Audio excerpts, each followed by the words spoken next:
Portugal atau Portugis dengan nama resmi disebut sebagai Republik Portugis, atau dalam bahasa Portugis República Portuguesa, adalah sebuah negara kesatuan yang bersistem semi presidensial dengan berbentuk republik konstitusional di Eropa Selatan. Dua bentuk pemerintah Portugal adalah republik parlementer, di mana kepala negara dan kepala pemerintahan dipegang oleh presiden republik dan perdana menteri yang dipilih melalui pemilihan umum. Portugal merupakan negara berdaulat yang mengelola wilayahnya secara mandiri dan berdaulat dalam urusan dalam negeri maupun luar negeri, dengan mengakui hak-hak dasar serta memiliki kewenangan untuk membuat keputusan politik, hukum, dan ekonomi tanpa campur tangan dari negara lain.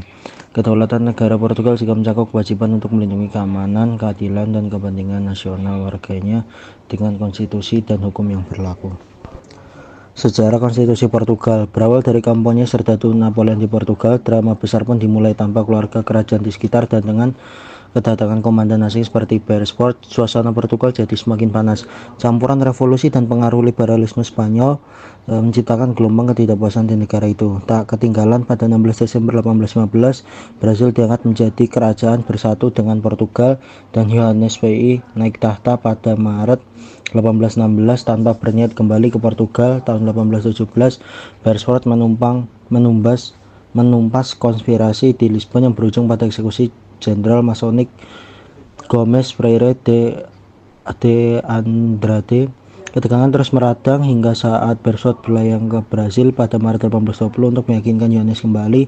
Revolusi konstitusional meletup di Porto pada 24 Agustus 1820, menyebar ke seluruh negeri dan membentuk pemerintahan di Lisbon pada 4 Oktober. Saat Beresford tiba kembali di Portugal pada 10 Oktober, dia malah ditolak masuk dan perwira Inggris diusir dari tentara. Majelis Konstitusi pun dibentuk, penyusunan konstitusi super liberal, dan menempatkan Johannes VI dalam situasi rumit. Konstitusi. Pada tanggal 25 April 1974, gerakan anggota bersenjata mengakhiri tahun perlawanan yang panjang dan mencerminkan perasaan terpendam rakyat Portugis dengan menggulingkan rezim Vaz, membebaskan Portugal dari kediktatoran, penindasan, dan kolonialisme. Merupakan sebuah perubahan revolusioner dari awal, dari titik balik bersejarah bagi masyarakat Portugis. Revolusi memulihkan hak-hak dasar dan kebebasan rakyat Portugal. Dalam melaksanakan hak-hak dan kebebasan tersebut, para wakil rakyat yang sah berkumpul untuk menyusun sebuah konstitusi yang sesuai dengan aspirasi negara. Majelis Konstituante menegaskan keputusan rakyat Portugal untuk mempertahankan kemerdekaan nasional, menjamin hak-hak dasar warga negara, menetapkan prinsip-prinsip dasar demokrasi, menjamin keutamaan negara demokratis berdasarkan supremasi hukum, dan membuka jalan menuju masyarakat sosialis dengan menghormati kehendak rakyat Portugis, dan dengan tujuan membangun negara yang lebih bebas, lebih adil, dan lebih bersaudara.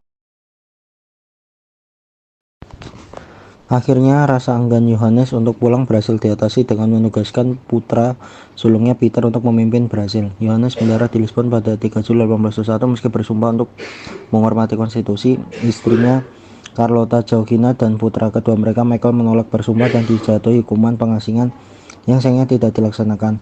Konstitusionalis Portugal berusaha memaksa Pedro untuk pulang, namun Pedro malah memilih untuk menyatakan kemerdekaan Brasil pada 7 September 1822 dan menjadi kaisar Brasil dengan nama Pedro I.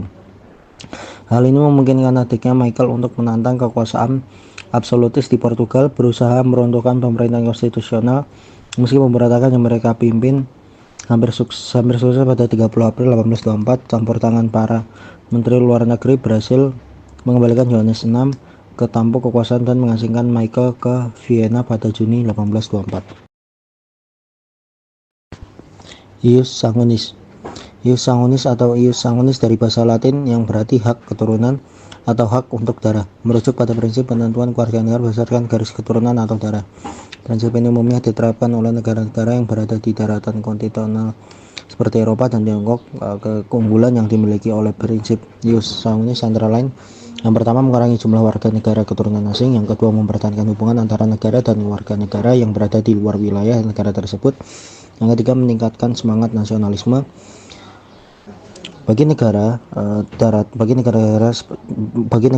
darat seperti Tiongkok, prinsip ini memungkinkan keturunan tetap menjadi warga negara meskipun dilahirkan di luar wilayah negara tersebut.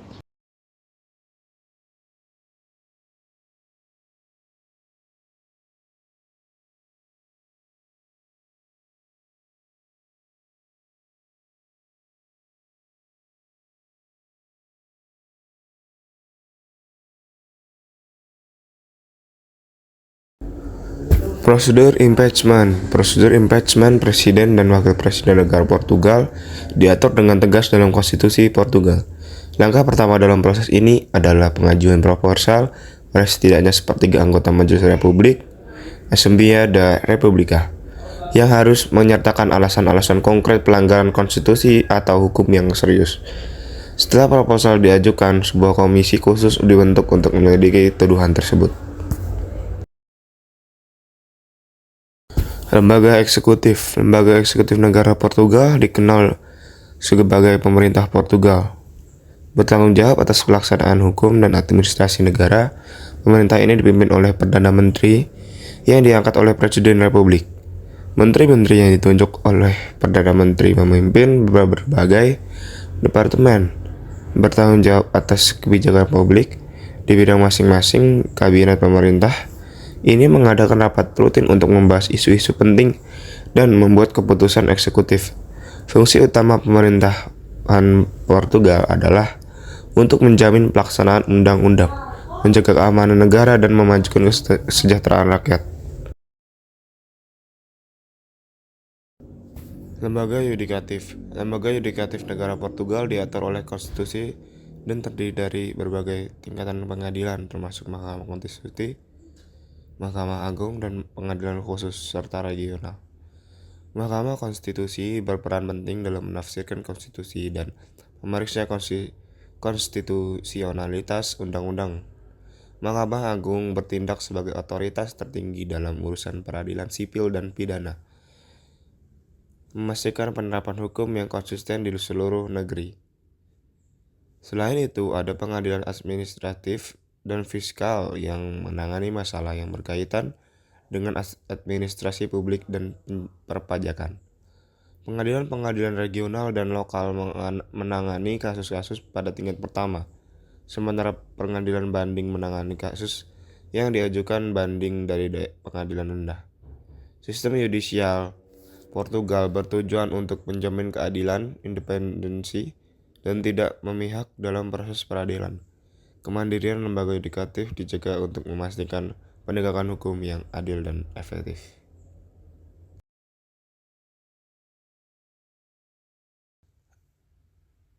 Berikut lanjutan dari lembaga yudikatif. Lembaga yudikatif memiliki tanggung jawab untuk menegakkan hukum, memberikan keadilan, dan memutuskan perselisihan hukum. Lembaga yudikatif berperan dalam fungsi kekuasaan kehakiman dalam pemisahan kekuasaan yang terdiri dari kekuasaan legislatif, eksekutif, dan yudikatif. Perekonomian nasional. Portugal memiliki ekonomi pasar yang terbuka dengan produk domestik bruto sebesar 254,8 miliar US dollar pada tahun 2023. Ekonomi ini terdiversifikasi dengan sektor utama meliputi jasa 66% dari PDB termasuk pariwisata, perdagangan, real estate, dan keuangan, industri 25% dari PDB, manufaktur terutama otomotif, tekstil, dan elektronik, pertanian 9% dari PDB, pertanian, perhutanan, dan perikanan.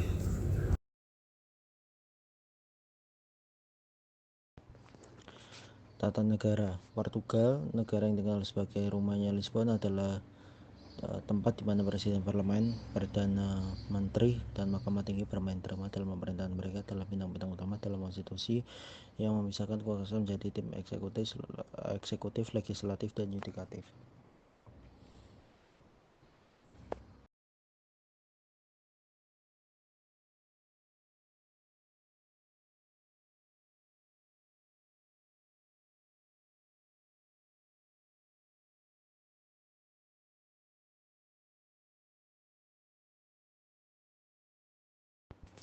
Wilayah Portugal adalah negara pesisir pantai di wilayah Eropa Barat Daya yang terletak di ujung barat semenanjung Liberia, berbatasan dengan Spanyol di perbatasan utara dan timurnya. Total 1.214 km atau 754 mil. Wilayah Portugal juga mencakup serangkaian kepulauan di Samudra Atlantik yang merupakan pulau-pulau strategis di sepanjang Atlantik Utara.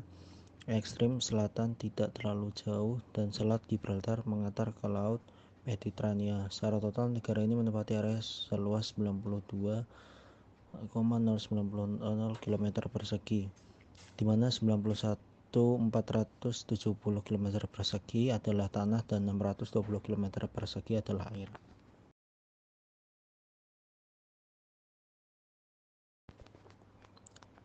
HAM. Hak Asasi Manusia atau HAM di Portugal dijamin oleh Konstitusi Portugal dan berbagai instrumen hukum internasional yang diratifikasi oleh negara tersebut. Konstitusi Portugal mengakui dan melindungi hak dasar seperti kebebasan berbicara, kebebasan beragama, hak atas privasi, dan hak untuk tidak diskriminasi.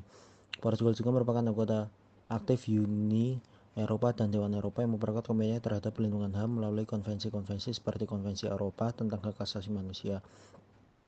Pemerintah Portugal telah mengadopsi berbagai kebijakan dan program untuk memastikan perlindungan dan promosi HAM, termasuk inisiatif untuk memerangi kekerasan terhadap perempuan dan meningkatkan inklusi sosial bagi minoritas.